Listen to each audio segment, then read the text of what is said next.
Hey everyone, how about here bringing a video on Dragon Ball Z Dokkan Battle. In this video, we're going to be going over the details for the Extreme Z Awaken Tech Evil and Good Buu that transforms into Evil Buu that then transforms into Super Buu.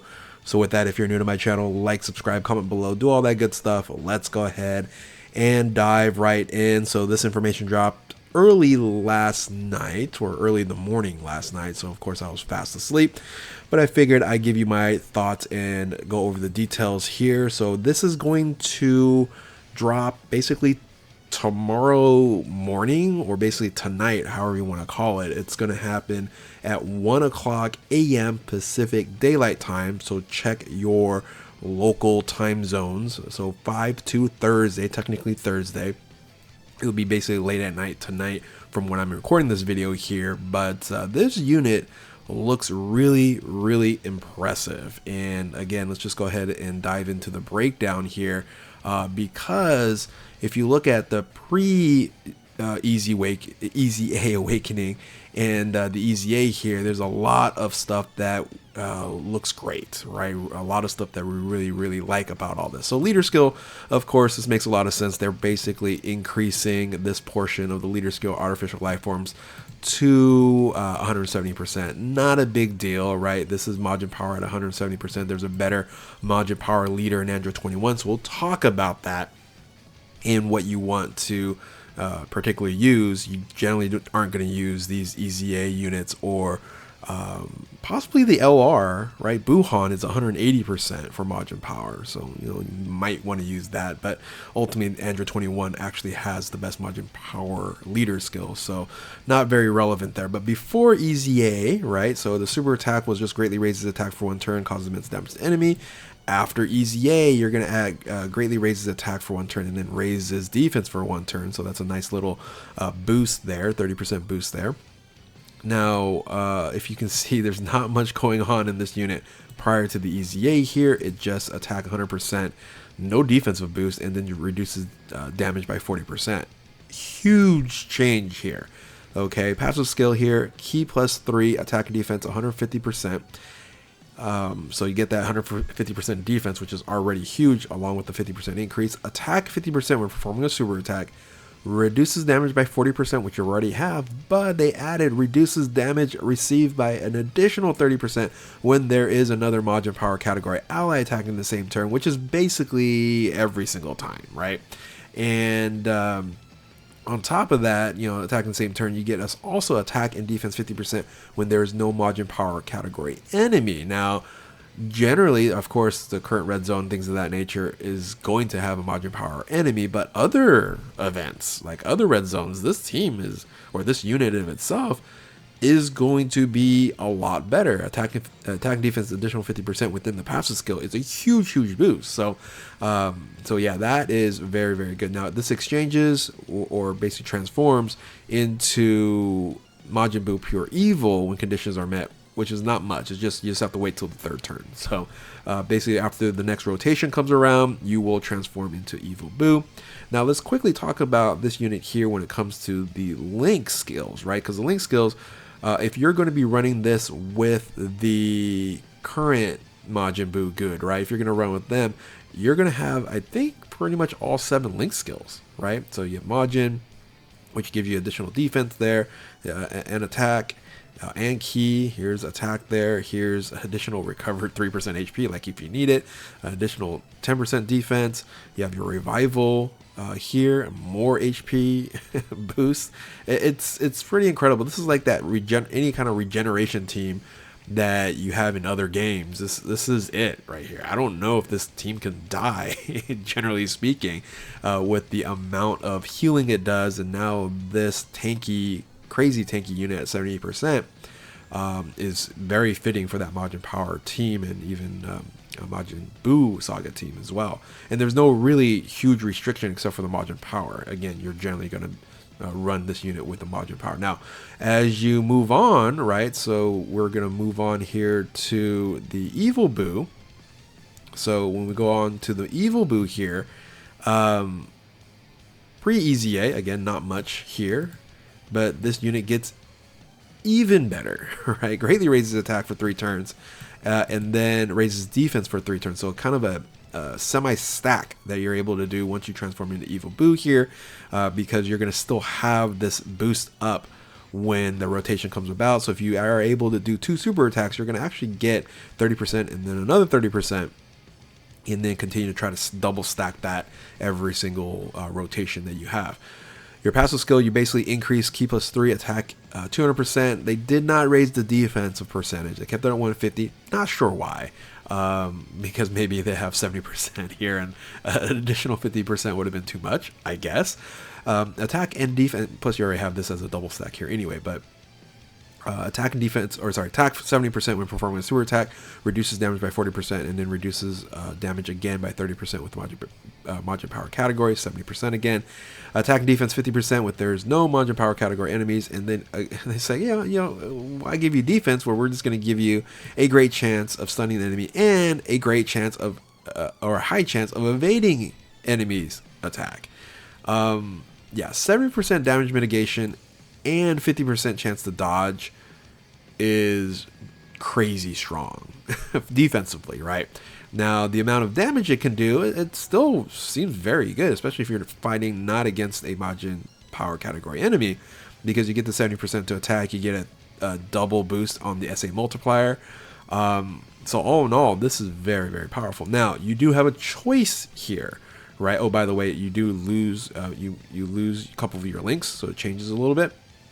So keep that in mind when you're trying to link up a partner. You're generally want to link up with this guy here, because you do have a choice.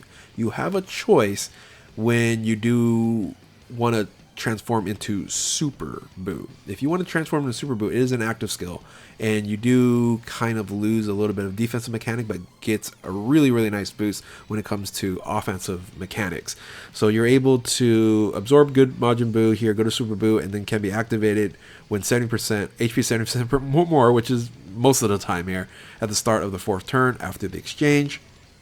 So that should be really immediate. Anytime you want to transform into Super Boo, you can there. So again, keep that in mind. Link skills are going to change, but you're going to have 7 link skills linked up when you're in the base position, and then this is going to change a little bit here. Then if you want to change into Super Boo, so here's what you're going to be basically missing out on, right? You lose the dodge mechanic, which can be huge for certain situations. So keep that in mind.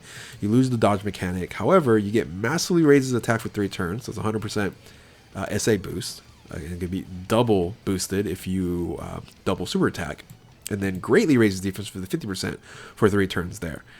You also get additional ki, which in a sense you're probably not going to need. Attack 200%, 250%, and then defense 200%. So you get that additional 50% defensive boost there. Attack 100% when performing super attack, reduces damage by 50%, but you reduce damage by 20% when there's another Majin Buu Majin power category ally. So that's still 70%.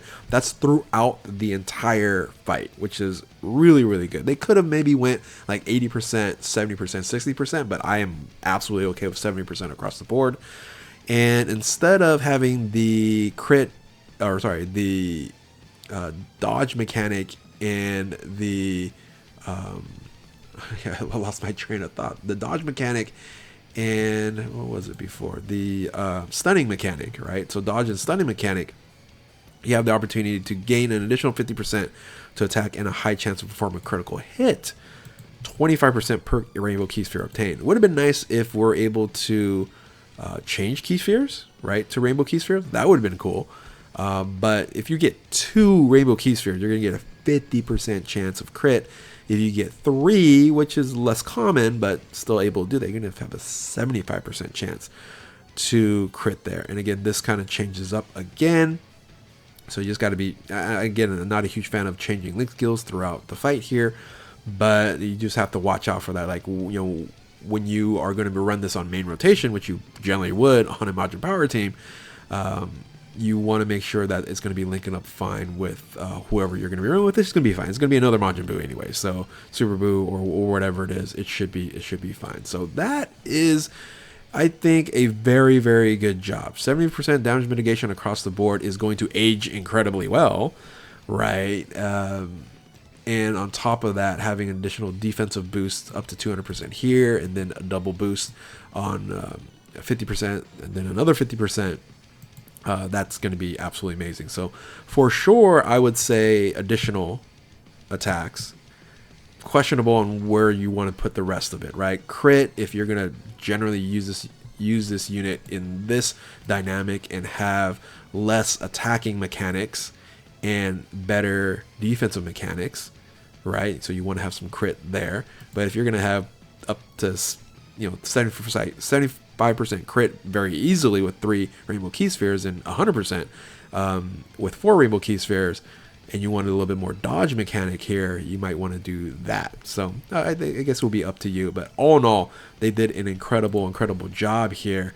I'm very, very happy with what they ended up providing us in this EZA. I think it's going to be a top tier EZA, probably one of the best, if not the best. Of course, it's going to compete against your transforming Gotenks and your EZA TEQ BUU. All 3 of these are transformative types of units, right? So but I think this one has more consistency, especially with that 70% across the board throughout all transformations. You're going to be set here. So if you're going to be running this on the new Majin Buu team, right? So it might look something like this, where you're going to be in first position here. But if you're running full extreme, if you want to run the Tech Evil Buu, you kind of want to probably take Hirudegarn out, and you need someone else here. So we're close on a full Majin Buu team on this team here.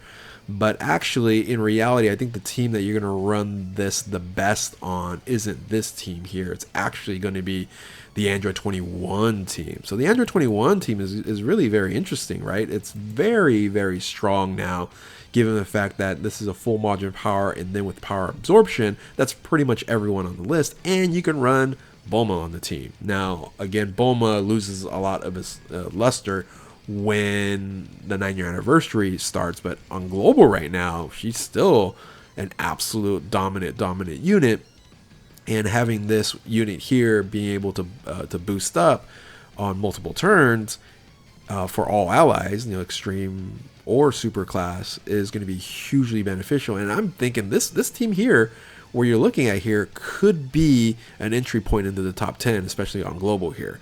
Very strong. So, and of course, you can then run maybe without a support unit. I probably wouldn't recommend it. Bulma's, I think, is better than Buu here. But if you want to run a full Majin Power team, then this is how you would run it here as of right now, until hopefully we get the EZA to physical Kit Buu. That's what we're hoping here.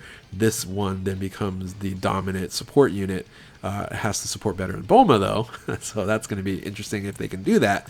But ultimately, man, this is going to be a fun team to run. I think this upgrades the Android 21 team, which Android 21 is still a very good unit. It just, she couldn't really run a team that was going to be dominant. And with these main rotations with Buhan and TEQ BUU in the front slot here, 70% damage mitigation, and then Buu with the regeneration and everything there, it's just a solid team.